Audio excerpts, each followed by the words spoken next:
मैंने तुम्हारा कोई अपमान नहीं किया, बल्कि लगातार 2 घंटे तुम्हारी खातिर अपमान सहता रहा हूं। एक बात और सुन लो कमल, आगे से यह तमाशा मेरी आंखों के सामने नहीं होना चाहिए। कौन सा तमाशा? क्या तमाशा किया मैंने?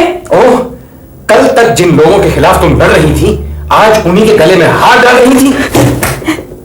उनके साथ ये सुलह जंग का एक हिस्सा है।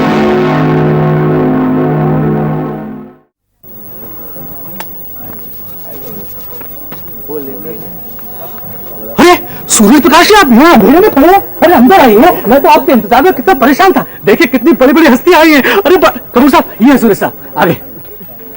आई थिंक मैं शायद आपसे यहाँ कहीं मिल चुका हूँ अभी। जी हाँ, आपने अभी मेरा हार्दिक स्वागत किया है। ओह, I am sorry, Suraj Prakash ji महान लेखक। जी हाँ, आज की बारात का दूल्हा। बिल्कुल। ओह, आई एम सॉरी। माधव साहब, एक काम कीजिएगा, आप इनको ले जाइएगा, अच्छी जगह बिठाइएगा, मैं वीआईपी को रिसीव करता हूँ। आप प्लीज आइए सूरज साहब, देखिए चलिए प्लीज। आपके लिए कितने लोग मेहमान आए, कितने बड़े बड़े हस्तियां देखिए। अरे सूरज, तुम आ गए? इतनी देर कहाँ थे?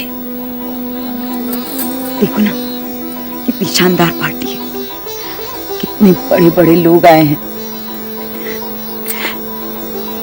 देखो ना, तुम्हारा नाम कितना अच्छा लग रहा है ना ऊपर वहां।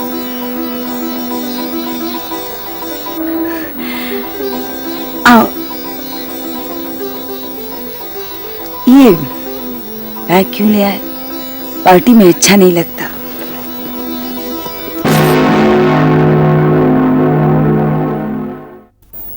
दोस्तों, मैं आप सब महान हस्तियों का शुक्रगुजार हूं जिन्होंने यहां आकर इस महफिल को रौनक बख्शी।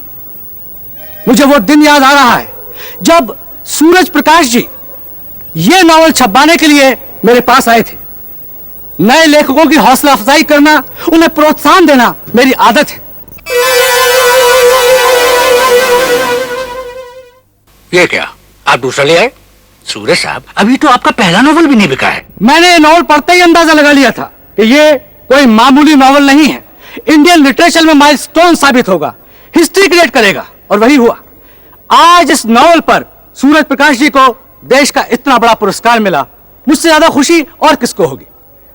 आज सूरज जी के सम्मान में इतनी बड़ी बड़ी हस्तियां यहां आई हैं जिनकी रोशनी से आंखें चुधिया गई हैं। इन सब के बारे में हमारे दिल्ली के जाने माने हरदिल अजीज श्री रोशन अल कपूर बताएंगे कि ये कैसी कैसी हस्तियां हैं। मैं सिर्फ एक खुशखबरी आप लोगों को सुनाना चाहता हूं कि अजनबी किताब की 200 कॉपियां सेठ झुनझुनवाला ने खरीद ली हैं अपने फैक्ट्री के वर्करों को बांटने के लिए। आइए कपूर साहब, आइए। Thank you. Ladies and gentleman, Shri Ram Prasad Jhunjhunwala और श्री कालिका प्रसाद झुनझुनवाला को कौन नहीं जानता। दिल्ली के बच्चे बच्चे की जबान पे इनका नाम है, और इनकी तारीफ करना तो यूं कहिए साहब कि जैसे सूरज को चिराग दिखाने के बराबर। और सबसे बड़ी बात तो यह है कि ये हर इंसान को एक ही नजर से देखते हैं, हर लेखक की दिल से इज्जत करते हैं।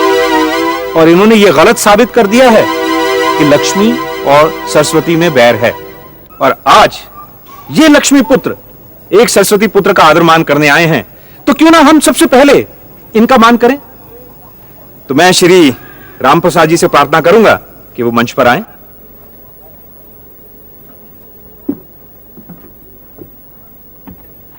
कवल जी इनको।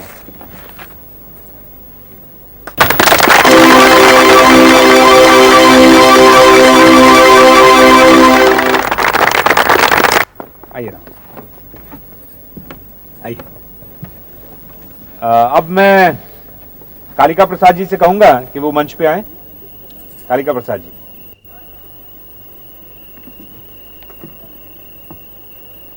आइए सेठ जी।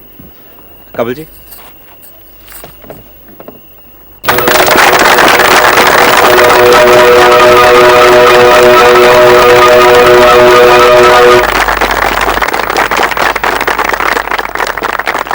भाई और बहनों, मैं आप सबका दिल से आभारी हूं। जो इज्जत, जो मान आप सब ने मुझे दिया है, मैं उसके काबिल नहीं। कोई भी शख्स किसी समाचार पत्र का मालिक बनने से बड़ा आदमी नहीं बनता। बड़ा कौन है? छोटा कौन है, इसका फैसला तो सिर्फ जनता ही कर सकती है। लेकिन मुझे खुशी इस बात की है कि आज जिस शख्स को हम सम्मानित करने जा रहे हैं वो वाकई बहुत बड़े आदमी हैं। अगर बड़े ना होते तो आज जितना बड़ा इनाम उनको मिल रहा है कभी ना मिलता। भाई और बहनों, बड़े दुख की बात है कि हम लेखकों को सम्मान तो देते हैं लेकिन अपने समाज में ऊंचा दर्जा नहीं देते। वो मोटी मोटी किताबें लिखकर भी बेचारा गरीब का गरीब ही रह जाता है। वो जिंदगी भर कष्ट उठाता है, मुसीबतें झेलता है, कोई कदर नहीं, कोई कीमत नहीं। मैं पूछता हूं ऐसा क्यों? भाइयों, हमें कोशिश करनी चाहिए कि हम उन्हें अपने समाज में ऊंचा दर्जा दें। बस इतना ही कहूंगा। जय हिंद। आइए सूर्यप्रकाश जी, आइए। अजी क्या सोच रहे हैं? आइए ऊपर आइए, स्टेज पर आइए।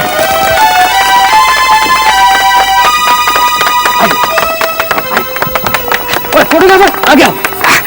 सूर्य जी एक फोटो आ गया। ये ना बुके बुके बुके, ये लीजिए। बस कीजिए, बस कीजिए।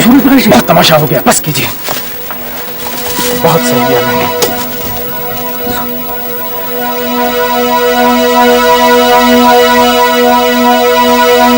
आप लोगों की नजर में लेखक एक बेचारा इंसान है, गरीब और मजलूम है, जो सिर्फ तरस खाने और मदद किए जाने के काबिल होता है।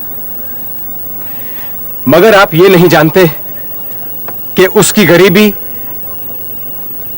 उसकी बेचारगी उसकी खुद की अपनाई हुई होती है। वो खुद नहीं चाहता कि समाज के उन बड़े कहे जाने वाले लोगों में से एक बने जो अंदर से बिल्कुल खोखले होते हैं। खोखले लोगों, आप एक लेखक का सामाजिक दर्जा कैसे ऊंचा कर सकते हैं? वो तो खुद आपकी ऊंचाई के पीछे पड़ा हुआ है। मुझे इज्जत देने के बहाने सब अपने अपने फायदे की सोच रहे हैं। मैंने जिन लेखकों और कलाकारों को इस फंक्शन में बुलाना चाहा, माथुर साहब ने तो उनको कार्ड तक नहीं भेजा। मैं आपसे पूछता हूं कि जिस किताब पर मुझे यह इनाम मिला है, क्या आपने उसे पढ़ा है? किसी ने उसे पढ़ा है?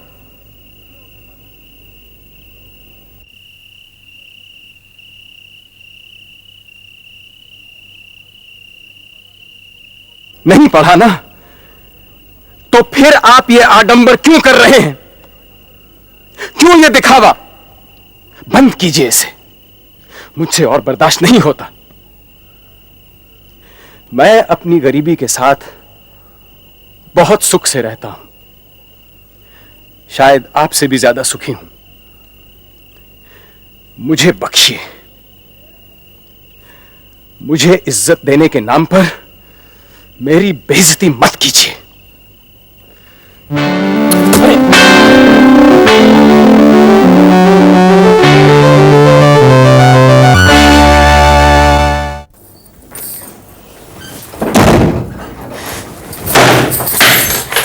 तुमने मेरा अपमान क्यों किया?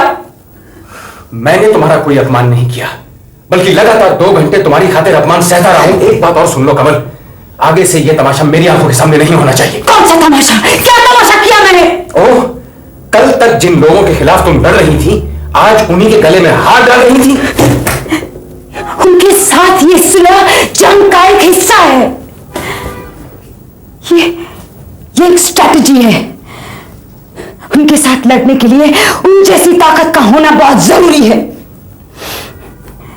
जब उनके साथ मिलकर उन जैसी पोजीशन हासिल कर लूंगी, तब उन्हें हरा भी दूंगी। उस पोजीशन में आकर उन्हें हराने की जरूरत नहीं रहेगी, तब उनसे दोस्ती हो जाएगी। उन्हें तुम्हारी और तुम्हें उनकी जरूरत पड़ेगी। मैं ऐसी समझौताबाजी कभी नहीं करूंगी। तुम कर रही हो, मगर हकीकत को मानने के लिए तैयार नहीं।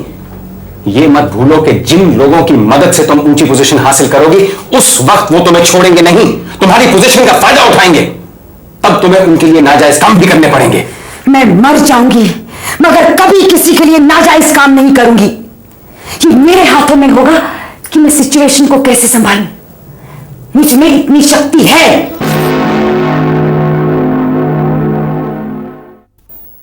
आप जुड़ जुड़े हैं एक ऐसी कहानी के साथ जो दिल को छू जाती है। साथ बनाए रखें।